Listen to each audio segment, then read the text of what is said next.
the ugly practices of mid-20th century dictatorship we see all around us. In the case of Russia, it's being done by people who know it's similar. The first time they invaded Crimea in 2014, they took over the television stations, they took over the city halls, they had these kind of criminal contacts who they put in charge, and that was how they occupied and took over Crimea. These are very old playbooks. You can even look at what they did in Ukraine in the 20s and 30s. Very, very similar kind of Bolshevik KGB tactics. How do you occupy and destroy another country? And they know their own history. They know what they're doing. And the citizens, do they know the history? If so, how do they get the citizens to follow along? Citizens of Russia know the history, and because they know the history, they're scared. We talked a lot about Russia. What's the role of China in all this? Are they the center? Are they one of many? It seems that it's very easy to get excited about China. It's the country that has the most ambition and the clearest set of ambitions to replace the United States, and is a much more sophisticated, long-term player than Russia. And so that's why I suppose they've been the focus of U.S. policy and why the U.S. military has been preparing for some kind of conflict with China for a long time. Anne Applebaum, what do you think are some common misconceptions about propaganda? First of all, propaganda is a word that used to be positive and now it's negative. It describes a way of broadcasting a set of ideas and narratives.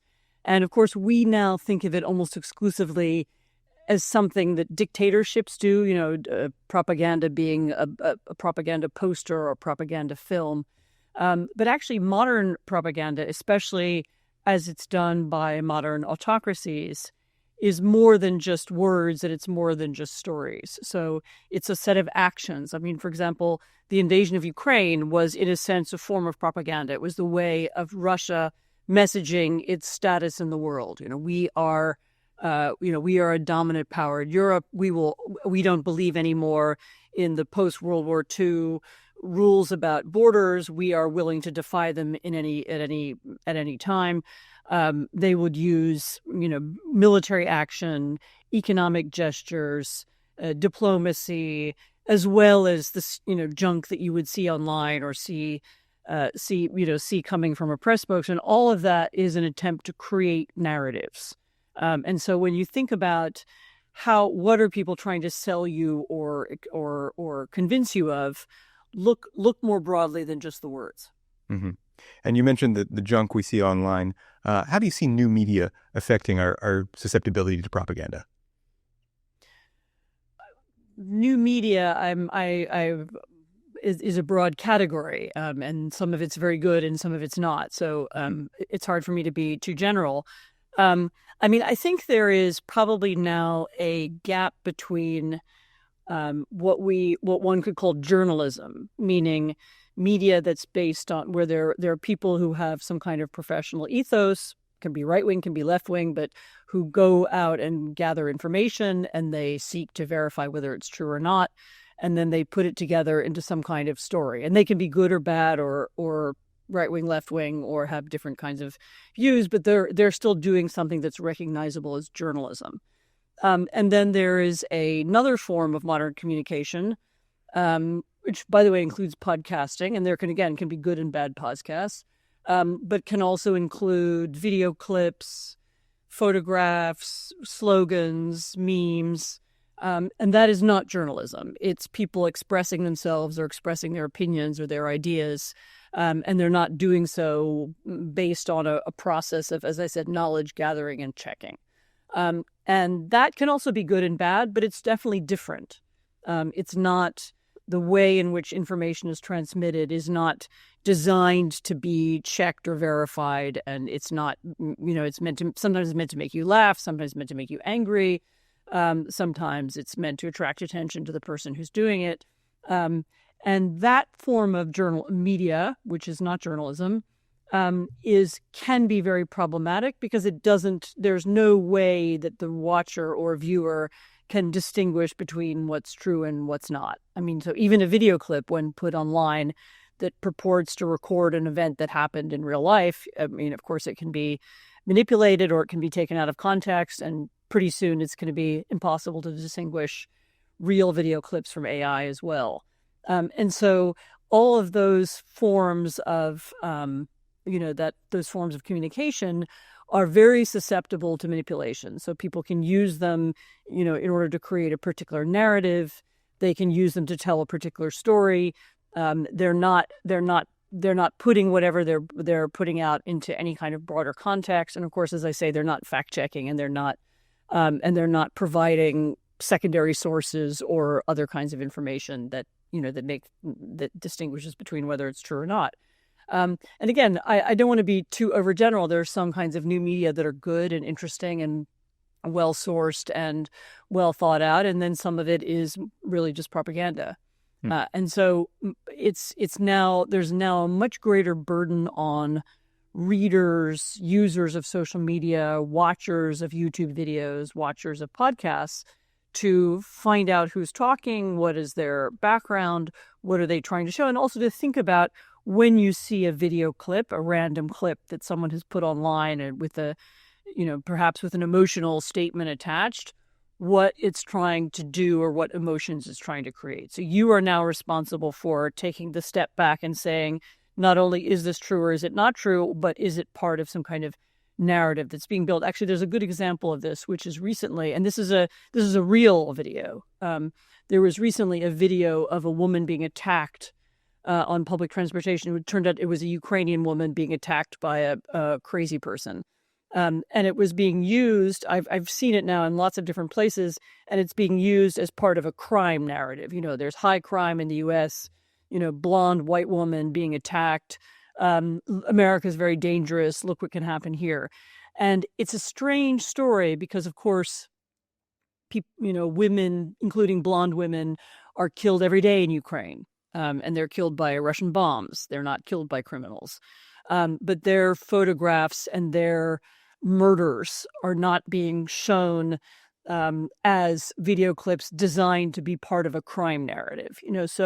So think about, as I said, when you see a clip like that, who's showing it to you? Why are they showing it? What story they're trying to tell? In this case, it wasn't a story about this woman who, again, I will openly say I don't know the full details, and so please check yourself. But as I understand it, it was a woman who was a Ukrainian refugee. So why was she a refugee? What was she doing in the United States? The story of her and what happened to her isn't just a story about crime, and yet it's being sold to listeners and watchers as part of a crime narrative. And that's the kind of thing that, in a broader piece of journalism where you told the story of this murder and you put it in a broad context and you talked about the war in Ukraine, which, the Russian invasion of Ukraine, which is why she was in America, then you'd have a full understanding of the story. But you don't see that in your, 30-second video clip. Yeah. And it seems that what we're talking about here a little bit is sort of this poisoning of America and democracy. You're making it look bad, making a story around America, things like that. What else do you see being done to poison the idea of democracy? Well, so first of all, I assume you're referring to there's a chapter in my book, in the paperback edition of which has just come out, which is about authoritarian narratives and how the Russians in particular have really mastered the art of seeking to manipulate social media. They create fake websites. They create false storylines. They use videos like the ones we were just discussing in order to smear American democracy, to divide and polarize Americans. And you now see other autocratic states doing the same thing. So the Chinese they do a sort of different version of it. They do it in Taiwan, actually. And there are other games they play in other countries. You can see Venezuelan versions of this, Iranian versions of this, and so on. But to be clear, nowadays the smearing of American democracy or the creation of deep political divisions in America or the amplification of anger and division aren't just happening because of what Russia does. And in fact, contemporary authoritarian narratives are really jointly produced, or it means even hard sometimes to say who inspired who. Are these Americans who are doing it and then are amplified by the Russians, or are they Russian narratives that are then amplified by Americans? There's a broad network of people who push Russian style propaganda in the U.S. and around the world. Actually, I mean it's European phenomenon too. So thinking about propaganda, authoritarian propaganda, is something that comes from the outside of the United States and is somehow imposed on naive and, pathetic Americans is, I think, the wrong way to think about it. There are a lot of people who, for domestic reasons, find it useful. Actually, there was a very good example last summer. There is a media company in Tennessee that was investigated by the then Biden Department of Justice, which showed that they had recently taken money from kind of mysterious foreign investor whom they never met. And that investor was paying them $100,000 per video. It was a company that made YouTube videos. And the mostly the foreign investor just encouraged whatever it was that they were doing, and they were doing a lot of standard kind of far right MAGA messaging. Occasionally, they would suggest a topic, and one topic I remember that they suggested was there had been a terrorist attack in Moscow, and the foreign investor suggested they might want to make a video about that, accusing the Ukrainians of having carried out this terrorist attack, which was in fact carried out by Islamic terrorists. And it then turned out that the mysterious foreign investor was Russia Today, which is the Russian state media, essentially. So Russian state media was paying these, they weren't really journalists, but sort of propagandists in Tennessee, simply to do what they were doing already. So they were already doing angry, polarizing, emotional videos, and the Russian state was paying them to do more of that. And that's that's really the model. Is you see authoritarian countries seeking to amplify existing divisions and existing forms of extremism, and to divide Americans, Europeans, and other inhabitants of democracies in ways that will paralyze them politically. But there are plenty of Americans and Europeans who cooperate with them. Mm-hmm. And you mentioned your book, Autocracy Inc., which you did the audio on. I listened to your voice on audio. That was always nice when authors do that. And I'm wondering, are these autocracies that are all working together, are they some grand conspiracy? Are they something else? No. So the book, the argument of the book is that there is a group of dictatorships, autocracies, who have very different ideologies. So they include communist China, nationalist Russia, theocratic Iran, Bolivarian socialist Venezuela, Nicaragua, Zimbabwe, a host of Mali, a host of countries in Africa that are now influenced very heavily by the Russians. And they have these different ideas and different ways of seeing the world, but they've begun to cooperate around issues of common interest. And so one of the ways they've begun to cooperate is they share narratives. And the narratives are about how autocracies are stable and safe and democracies are weak and divided. Some of them push this kind of traditional family narrative. We protect traditional families and hierarchies, and democracies are degenerate, by which they mean sexually degenerate and dominated by some kind of gay mafia, and they're weak and unpredictable, and we are strong and stable. And so they begun to share that kind of messaging. They use it interchangeably. They promote one another's ideas and narratives. They also have begun to focus on a kind of common enemy, and the common enemy is liberal democracy writ large. Liberal not meaning left wing, but meaning rule-based, legally based, democratic states that have a set of institutions that have some kind of independence and adhere to the rule of law. And the language of liberal democracy, meaning the language of rights, human rights, rule of law, independent courts, independent media, transparency, accountability, all of that language, they seek to undermine. They find it threatening, mostly because, I should say, that is the language of their own internal oppositions. So the Russian opposition, most successful Russian opposition movement, which was the Alexei Navalny's movement, was an anti-corruption movement. In Iran, the most successful recent opposition was a women's rights movement. In China, there was a Hong Kong democracy movement. And so they understand that the language of that world, which is our world, of the democratic world, is threatening to them, because these are states where rulers seek to rule without checks and balances, without independent courts, without criticism, without ombudsmen, without ethics, watchmen, watchdogs. These are states that rule, whose rulers are billionaires and who are using the institutions of the state to earn money for themselves as well. So they don't want any of this accountability, anti-corruption, independent courts, because that would disrupt their business model. So they share narratives, they share in opposition to that kind of language. And increasingly, they also share two other things, which is, one, they participate together in the world of financial corruption. They use they jointly seek to get around sanctions, to find, to use the international banking system, which also was invented by the democratic world, to avoid, to push dark money around, to hide, to steal and hide and transmit money, to have secret investments and secret anonymously owned property all over the world. And so they, you can see them all using that same set of institutions. And then actually they've now also begun to converge around, it's both, I'd say, both a military and a strategic set of goals to push the United States and to push the liberal democracies out of what they see as power. So you saw maybe a few days ago, there was a meeting in China. Xi Jinping was there, Putin was there. Actually, Modi, the leader of India, came, which was a real shock. The U.S. has made a lot of efforts to court India over the last 30 years, but Modi is angry about Donald Trump's tariffs.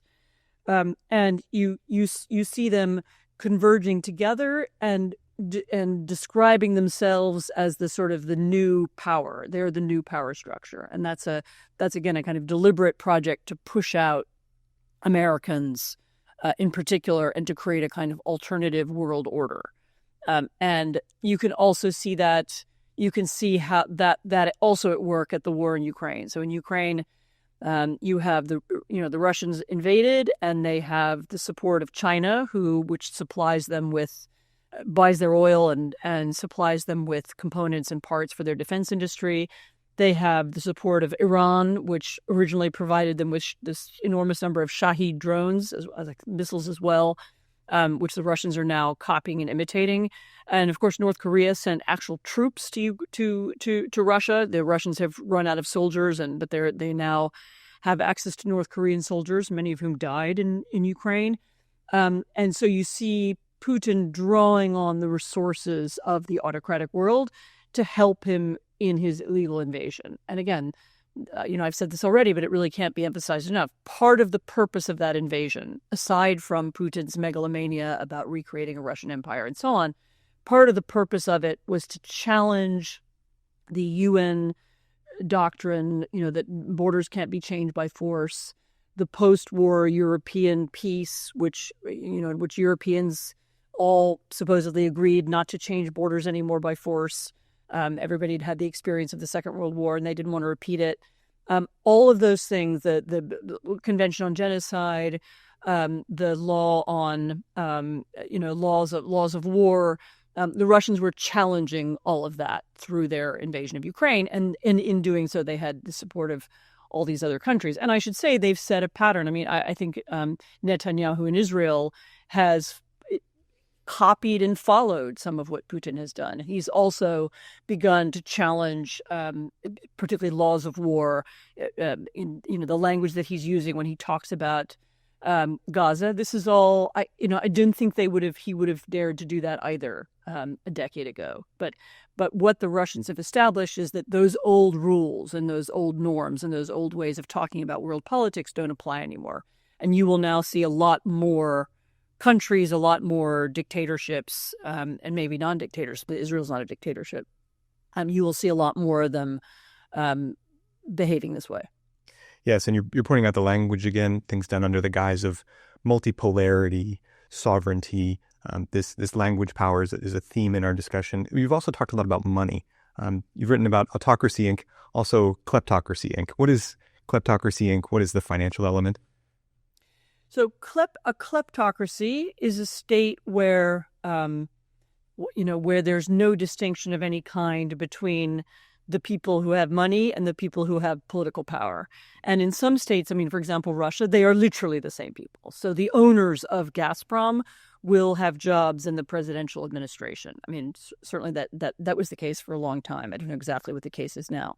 But they will literally be the same people. So the owners of the major industries will also be the government, and they will, and they will use industry as so. Gazprom, this is the Russian state gas company, was for a long time part of Russian foreign policy. I mean, the way Gazprom invested and the way, the moves that it made around the world were part of the Russian state. Even though technically speaking, Gazprom is a private company or semi-private company.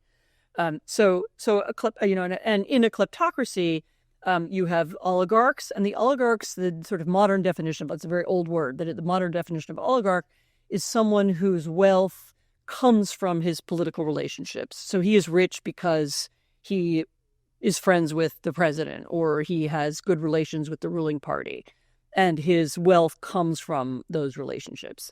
And this is a political system that exists. I mean, it's not exactly new.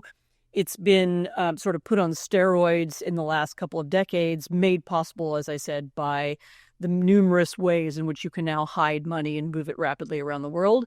And we see a version of that now coming to the United States. I mean, so Elon Musk is a really interesting example of an American a lot of whose wealth comes from his relationship to the U.S. government. I mean, so SpaceX and Starlink and all those companies have enormous contracts with the Pentagon. And there was a very good article in The Atlantic actually recently about how NASA which was a kind of public interest project of the American people, go to the moon, create a program, has been somehow subsumed into Starlink, which is into SpaceX, which is a private company, which is a very different thing.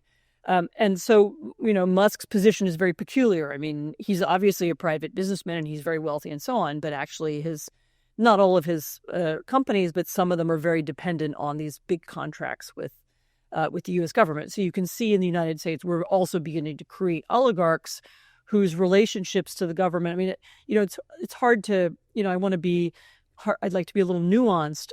Of course, rich people have always been wealthy, and they've always tried to influence the government, and they've lobbied and so on. But there's Musk actually joining the government, which he did for some months, was an instance of that going to another level. So he was actually making decisions, some of which remain in place, that affected his own company. So as a political figure, whatever the head of Doge was, I was never sure what his title was, he was making decisions about, for example, government regulators who regulate Tesla and who regulate his companies. So, and some of those decisions, as I understand it, are still in force. And he was able to, he was able to create a system that was good for him. And that is an example of kleptocracy. I mean, so that's an example of a new level of corruption in the United States. I mean, another example, a little bit different, is the example of Donald Trump's cryptocurrency company, which is, as you know, it's a meme coin company. People invest in it. They buy these Trump coins. And these are huge investments. I mean, it's billions of dollars have been invested, and the investments are made anonymously. And so presumably Trump or his family know who the investors are, but we don't. And so there are people around the world who are effectively paying Donald Trump and keeping that secret. And so whoever or however they are seeking to influence the Trump administration, we don't know. And again, the definition of kleptocracy, and actually the definition of an autocracy, is that there's an enormous amount of secrecy. We didn't know is President Putin rich? How much money does he have? Those palaces that he's built, does he own them? We have no idea, really. I mean, there's some investigative reporting that has shown some of it. But the same as Xi Jinping is also obviously very rich. His family is said to be very rich. In fact, there was some reporting done on that some years ago. But again, we don't know. So it's a sign of a kleptocracy or of an autocracy, a modern autocracy, is that there's a lot of secrecy around money. And we don't know who's influencing the president. We don't know who's influencing his family. And those are practices that have been invented in the autocratic world, and we see them now being imported into the U.S. and other democracies. Mm-hmm. And it's so apparent that the depth of your experience in your journalistic career as you talk about these things. Back to things like the Berlin Wall. Now we look at things like, maybe is this a Cold War all over again? What do you think of the idea that we're in a Cold War II? So I don't like the idea that this is a Cold War 2.0 or however clever way you want to put it, because that gives the impression, admittedly, the Cold War was also more nuanced, that there's sort of two camps, in two different geographies, and they're separated by a Berlin Wall, and, the Democrats are on one side and the communists are on the other side. And that's actually not the world that we live in. So the world that we live in is more nuanced. And inside the United States, we can find autocratic behaviors and practices, and as we've already discussed, autocratic propaganda. And actually, inside Russia, you can also find, they've been pretty crushed in recent months, recent years. But there has been in Russia, for the last couple of decades, a genuine movement for the rule of law and for some kind of democracy. And you can see democracy movements, you still see them all over the world. In Venezuela, which is also very ugly dictatorship, the Democrats galvanized enough to win an election. Some months ago, they didn't manage to persuade Maduro, who's the dictator of Venezuela, to actually leave power. But they legitimately won. They organized themselves. They organized a way of counting and publicizing the votes separately from the official count. So you saw really millions of people involved inside of an ugly dictatorship. You saw millions of people were able to organize and put on a kind of display of democratic unity. So what I want to say is what we're seeing is a competition between autocratic behaviors and democratic behaviors, and you can see them in both of them in quite a few countries. So it's not as if there's, as I said, good guys versus bad guys, black versus white. The world is more nuanced. The Cold War was also more nuanced, but it's more nuanced than we remember the Cold War. Mm-hmm. So not a Cold War 2.0. What do you make of the idea that perhaps it's a cultural revolution 2.0 in America with the attack on universities, science, that sort of thing? Well, so, it's funny. I've heard this from more than one person.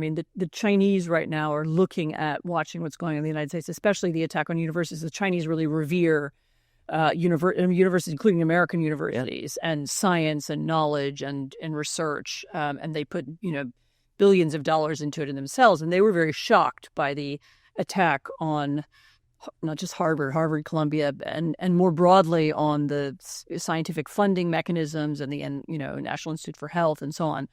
And to several people I know who've been in China or in touch with people in China recently, they've compared it to the Chinese Cultural Revolution. And for those who don't know, the Chinese Cultural Revolution was a 1960s event when kind of young so-called Red Guards staged a revolution against it was often at universities, not only, but against their professors, against establishment figures. All those people were sent to, labor camps and in outer Mongolia or somewhere on the outside of China. And there was, real destruction of academic institutions and cultural institutions all over China. And it's now, of course, viewed in the Chinese memory as a huge mistake, because it was a disaster for science and it was a disaster for art, and architecture was destroyed and so on. And the Chinese look at what's going on in the U.S. now, and it looks to them like that. Obviously, it's not the same, and there isn't the same level of violence, and we don't have struggle sessions, or at least not yet, or anything like that. But it is true that this kind of concerted attack, especially on science, on scientific institutions, but even on the idea of research, on expertise. And it's happening in a lot of different ways. Of course, on vaccine expertise, that's also is has the potential. I mean, we aren't there yet. There's still institutions intact, but it really has the potential to undermine and destroy the most successful thing America does, which is scientific research, and to set us back by, I mean, of course, it's not something people are going to feel right away. It will take a lot of time before you notice that the cancer treatment that should have been there isn't there, or the vaccination program that protected children from childhood diseases, is so weak that people are dying of polio again. I mean, that will take years to develop. But the destruction of these things, whether it's vaccine mandates or whether it's scientific research funding, or whether it's, universities, this can happen very fast. And it does look and feel, to the Chinese who know what they're talking about, it looks a little bit like a kind of cultural revolution. Yeah. Yes, and you always you put nuance on things and how it's not exactly like history of the past, but there are similarities. You won your Pulitzer Prize for your book Gulag, a History. What do you see that looks like gulags? Oh, well, that one, the modern the modern version of Soviet practices is very obvious. I mean, that's in Russia. There's a version in China as well, but I'll talk about two. There's some others too, but what the Russians are doing in occupied Ukraine looks to me, and this is not I don't have to be nuanced. I mean, this is exactly like how the Russians occupied Poland and Hungary and East Germany and Czechoslovakia after World War II. So it is, and it's exactly the same. So they come into a territory, they arrest the teachers, they arrest the policemen, they arrest the local officials, they arrested a lot of mayors, actually, especially in Ukraine, because they understood that mayors had legitimacy, because in Ukraine the mayors are directly elected by locally. They then put them in filtration camps where they are interrogated. And these filtration camps, again, I have a description of, there's a kind of filtration camp that was built in Russia after World War II that people went through who'd been, this is exactly the same system. And they build filtration camps, and then they move people to prisons in Crimea and elsewhere in Russia. And this looks very much like the Gulag in the sense that these are really lawless spaces about which we have very little information. They don't officially exist.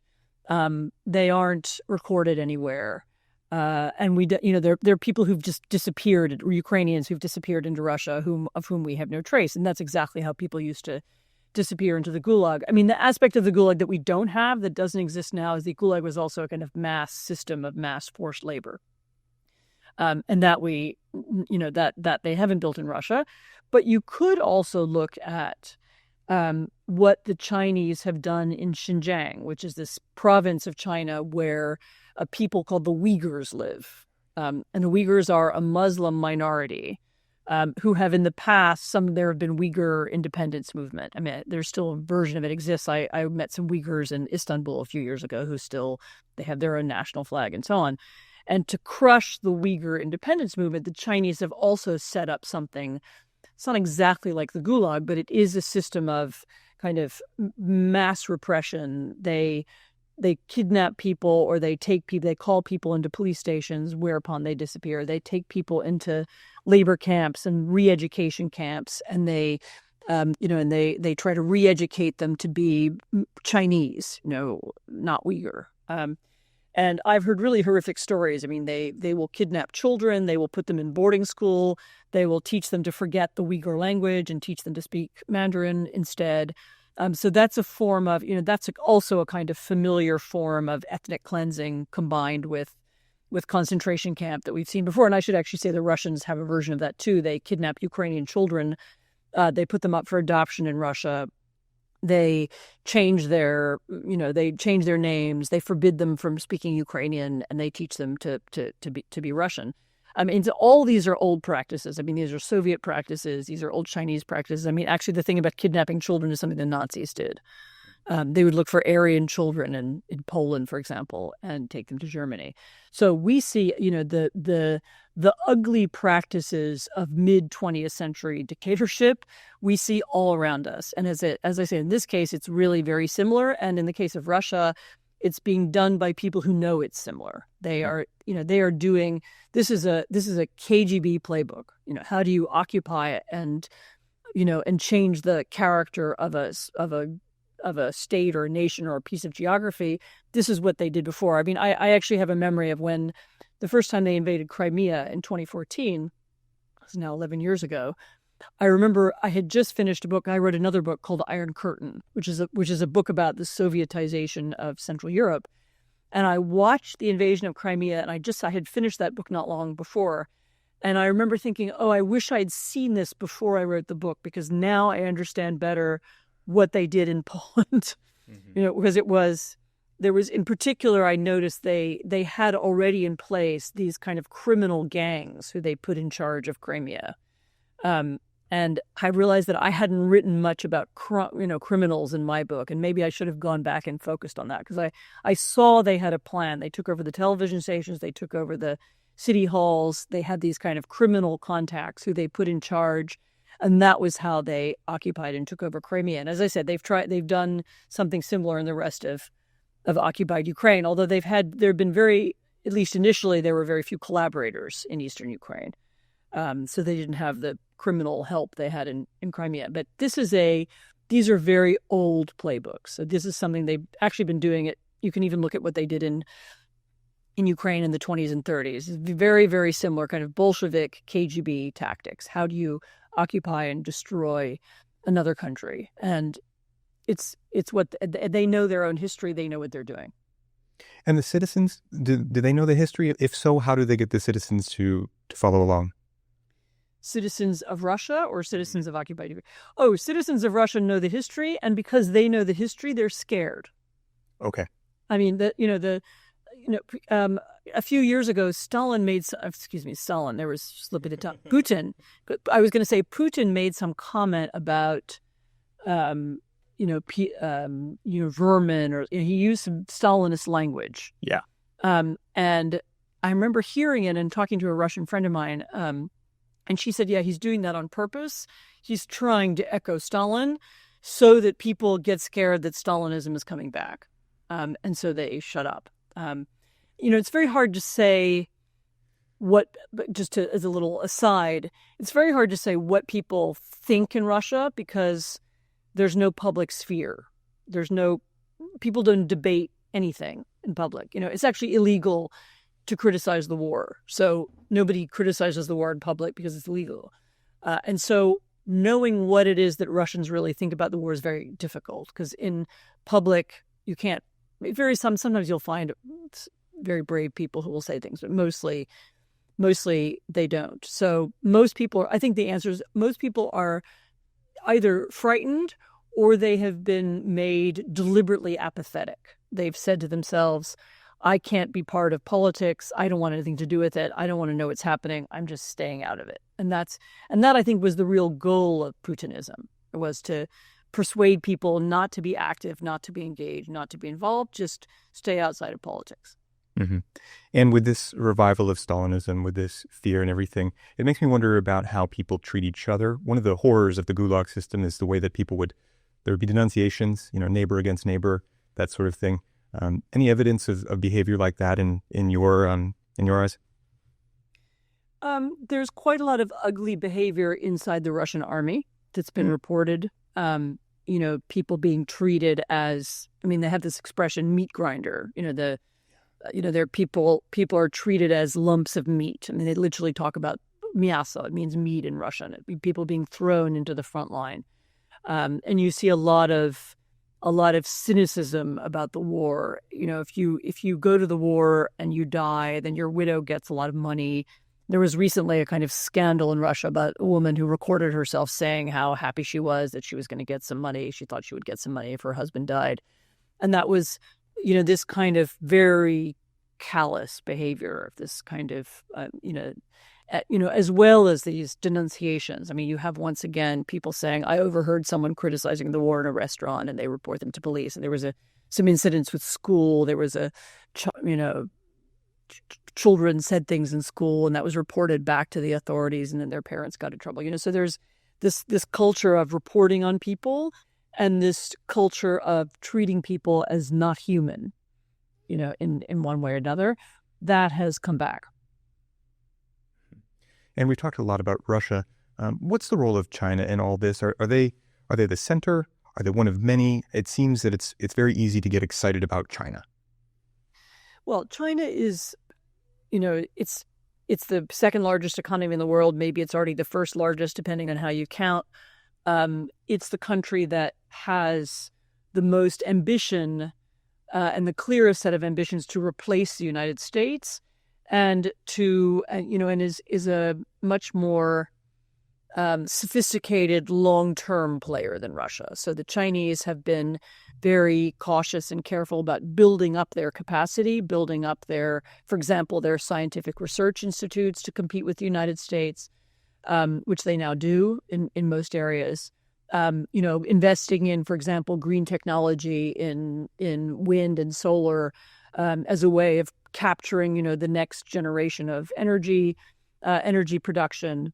And they think very much about competing with the U.S. and with the democratic world more broadly in international institutions. They have this strategy of getting rid of the language of human rights, not talking about rule of law, replacing all that with this. I think you mentioned it before. This idea of sovereignty. That you're not allowed to criticize us, basically, and creating a world where might makes right, and where they get to, big countries get to invade small ones, and establishing that as a kind of system. I mean, they also have they have contacts and deep relationships all over, especially Africa and Asia.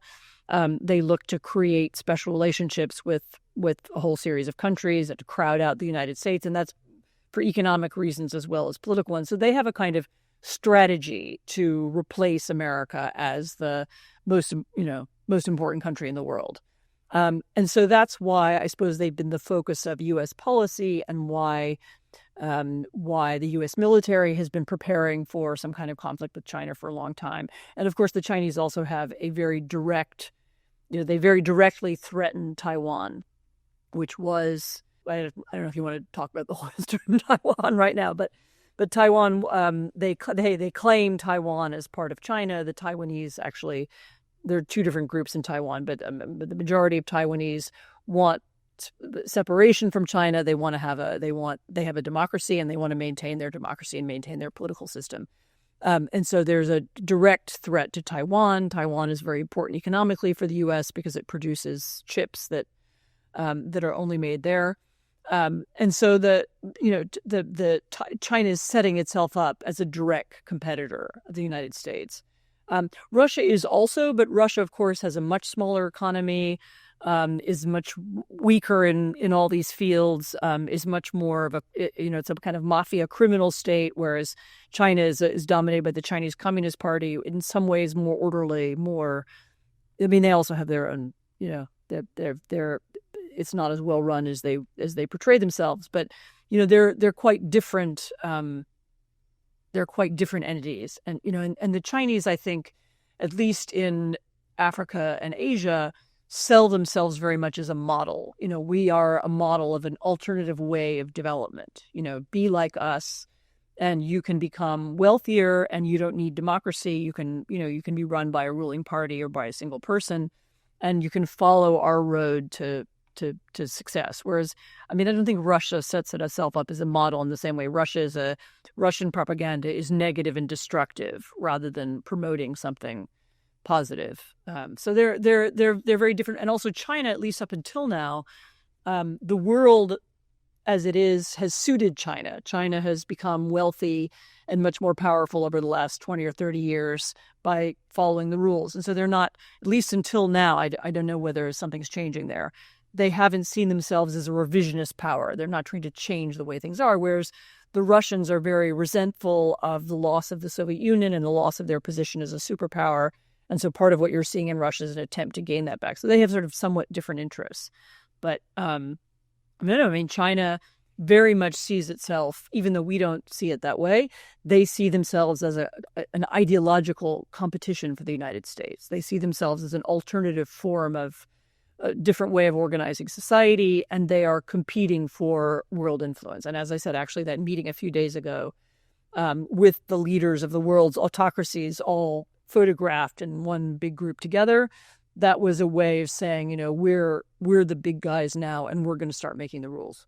Mm-hmm. And it seems some of the issue with this, too, is that journalism in these places is suppressed. For people who want to get good journalism about this, before I get to my last topic, where should people look for you online? I'm in a lot of places online because I've got interested in how to communicate with people. So I write for The Atlantic, and I always post my Atlantic articles on Blue Sky, on Twitter, on Facebook, and on Instagram. And I always post gift links. So if you want to read, if you follow me, you will get one way or the other, you'll get all of my articles. And I also have the Substack, which I also publish my Atlantic articles there, or links to them. But there's other stuff there as well. Actually, on my Substack, I now have a kleptocracy tracker. So I keep track of decisions made in the U.S. that are pushing us in the direction of kleptocracy, and I try to run that every week or every other week. And Great. There are other things too. But no, I'm on most forms of social media. And I don't engage much on Twitter, or X as we now have to call it. But I post articles there, and as I said, I'm working on Instagram, doing my best. Sure. Well, we'll put some links in the description for people to check you out and to check out your book, Autocracy Inc. And then my last topic is solutions. What do you think are some solutions that the world could use to push back against Autocracy Inc? The obvious solution is to create our own networks. I have now a lot of skepticism about international institutions and whether they can be useful anymore in the current world. And so what I suggested in the book was to begin thinking about specific things. I mean, for example, kleptocracy and the abuse of the international financial system and the abuse of tax havens and the money laundering. And that's something you could imagine a consortia of countries, and maybe not even just countries, but also interested groups and interested organizations. The Russian opposition knows more about kleptocracy than anybody else, so you could include them. And you could imagine a consortia of groups who work together to pass new legislation and exchange information and fight this together. And so you would need a kind of issue-based coalitions that fight particular elements of that. I mean, actually, there's a version of that now in Ukraine. There's a coalition of the willing, which includes the European powers as well as some Asian powers. I listened on one recent call that included Japan and sometimes Australia as well, South Korea, and they are working together to find solutions for Ukraine, to find defense solutions, and other ways of helping Ukraine, and working together. So creating those alternate coalitions, and beginning to think about how to push back as a group. I would also say it's very important for people who care about preserving democracy to begin trying to, and this is really more for politicians and campaigners, but to begin trying to reach people where they are. And so if lots of people are getting their information from YouTube and TikTok, as we were discussing at the beginning, then people who care about democracy need to be on YouTube and TikTok. I haven't quite got to TikTok. It's the fact that it's owned by China bothers me, but I am on Instagram. And so beginning to try to reach people where they are and to contact people in those ways. And also, if you're a concerned citizen, there are lots of ways to be engaged. And actually, simply by becoming engaged, you will find new paths. So working on behalf of local candidates, especially for Americans, our state elections, our state level and city level elections are really important. And becoming engaged and involved in those, not enough people are. Supporting and being engaged in local information projects, local and regional media. This is also important. Causes that you care about and things you feel strongly about. Find the groups or people who also care about them and work with them. I mean, the way to fight back. I mean, even against, it seems impossible to think about fighting about China. It's so big and distant and far away. But even by working with fellow citizens, by creating a stronger democracy in America, you are helping in that sense too. And just to round this out, your book closes with a vignette of people getting together, people who are maybe have escaped from North Korea, things like that, and kind of sharing ideas. What's the success story of someone you've seen who's started to push back individually against Autocracy Inc? Well, historically, there are a lot of success stories. I mean, I'm talking to you right now from Poland, where we have, first of all, the historical success of the overthrow of communism, and we have a more recent success in a couple of years ago, a broad coalition of center-left and center-right parties collaborated and worked together to win an election that many thought, including me actually, thought was unwinnable. So Poland had had 8 years of a autocratic populist government, and you then had a coalition of pretty wide-ranging political parties who joined together to win an election, even though the election was skewed in various ways to favor the government. And so you could, there are multiple historical examples and recent examples of people who put together campaigns or put together elections and begin to motivate people to take back control, take back power, and to make sure that we continue to live in societies where the rule of law is respected and where we have some transparency about what our leaders do. Yes. Well, Anne Applebaum, for all that you do to promote those ideals and for taking this interview with me, thank you so much. Thank you.